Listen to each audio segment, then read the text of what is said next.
Tina Dupuy, and you're watching the TYT Network. It sounds like a conspiracy theory.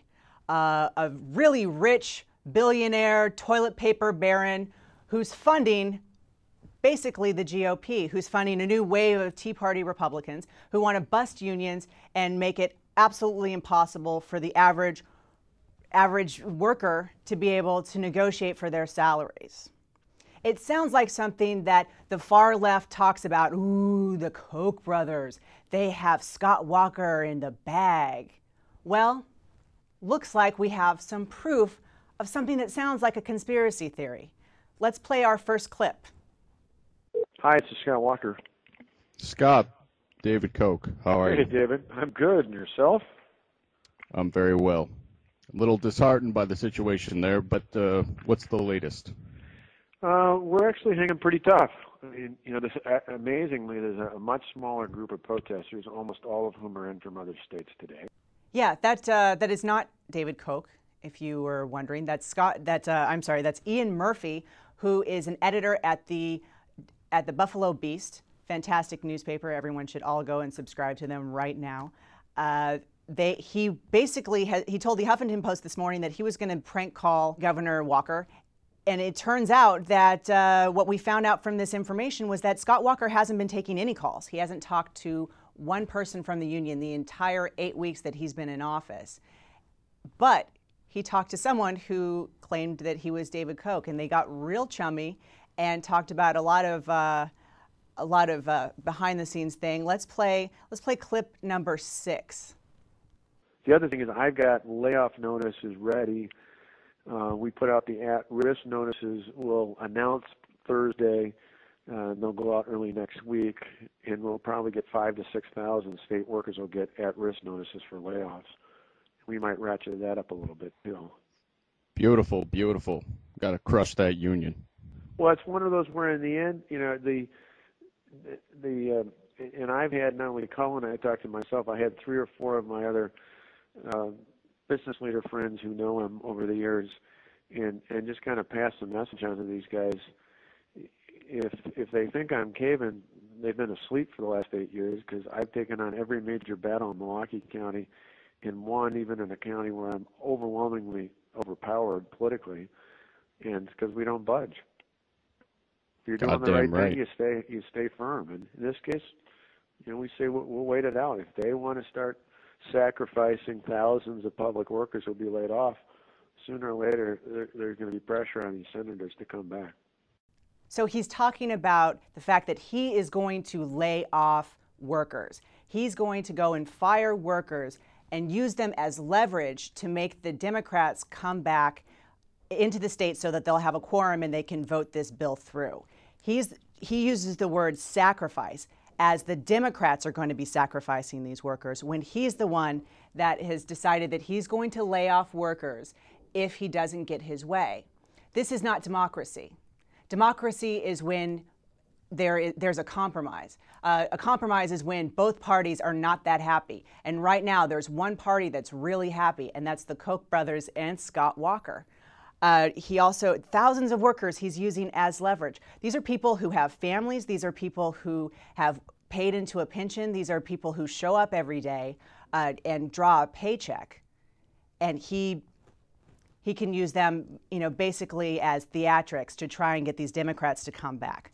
Let's play another one. This is now, speaking of the Democrats coming back, he also discloses a pretty dirty trick that he's going to try and, well, it's been foiled now, but let's play clip number 7. An interesting idea that was brought up to me this morning by my chief of staff, if we won't do it till tomorrow, is putting out an appeal to the Democrat leader that I would be willing to sit down and talk to him, the Assembly Democrat leader, plus the other 2 Republican leaders. Talk, not negotiate, and listen to what they have to say. If they will in turn, but I'll only do it if all 14 of them come back and sit down in the state assembly. They can recess it to come back over and talk to me, but they'll have to go back there. The reason for that is we're verifying it this afternoon, but legally we believe once they've gone into session, they don't physically have to be there. If they're actually in session for that day and they take a recess, the 19 Senate Republicans could then go into action and they'd have a quorum because they started out that way. So we're double checking that, but that would be the only, if you heard that I was going to talk to them, that would be the only reason why is we would only do it if they came back to the Capitol with all 14 of them. Then my sense is, hell, I'll talk. If they want to yell at me for an hour, you know, I'm used to that. I can deal with that, but I'm not negotiating. Bring a baseball bat. That's what I have one in my office. You'll be happy with that. Okay, first off, there's something incredibly cruel about using talking as bait for Democrats. It's like like where the red fern grows, and they're using the shiny object to trap the raccoons. It's like, come here and we'll talk. You want to talk? Let's talk. And then they get them there, and then and that's a technicality so they can vote this bill through. I mean, this is really, this is a dirty trick. To be clear, I'm going to talk to him, not right. negotiate. Not negotiate. Well, that's what he's telling to Koch. Not negotiate. I'm going to talk. But you know, that's to Democrats. It's like, oh, you want to hear our feelings? Something shiny. We'll go to the Capitol. And then, and here speaking, and this is because to Ian Murphy's credit, he was trying to get him to say more things. But this is. Speaking of dirty tricks, let's play 9. Let's play 9 because this has been for the last week. It's now 8 days. For the last week, it has been very, very peaceful. There's not been arrests. There's not been people getting hurt. There's not been anyone going to the hospital. No one's died. It's been very, very peaceful. So let's play clip number 9 about how they're actually using a peaceful protest, or Scott Walker in his mind, a peaceful protest is better for him. What we were thinking about the crowds was planting some troublemakers. You know, the only problem with because we thought about that. The problem with, or my only gut reaction to that would be, right now, and the lawmakers I've talked to have just completely had it with them. The public is not really fond of this. The teachers union did some polling and focus groups, I think, and found out that the public turned on them the minute they closed school down for a couple of days.